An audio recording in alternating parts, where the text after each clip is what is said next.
আমার নাম জয়দীপ ঘোষ। আমি সামান্য একটা গরিব ঘরের ছেলে। আমি কুমারঘাট ফটিকরায় ভাড়া থাকি, কিন্তু আমি সমাজে কাজ আমি করতাম চাই।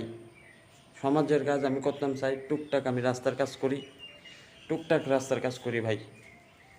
আমারে অভিনন্দনও জানাইছে তোমার শিশু বিয়ে স্কুলের তরফ থেকে, আগরতলা শিশু বিয়ে স্কুলের তরফ থেকে আমার অভিনন্দন জানাইছে 5,500 টাকা দিয়া। আমি এটা মানা করতাম না।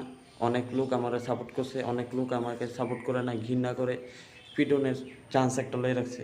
আমি এটাই কমু এই ফটিকরায় কুমারঘাটের মন্ত্রীরে, আমি কি এটা ভুল কাম করছি রাস্তাটা ঠিক করে, না আমি দোষ করলাম ভাই? এরমভাবে যেন আমার কথাবার্তি কইব, এমনভাবে যেন মানুষে আসে। আমি ভাই তোমরা কিতা করলাম ভাই?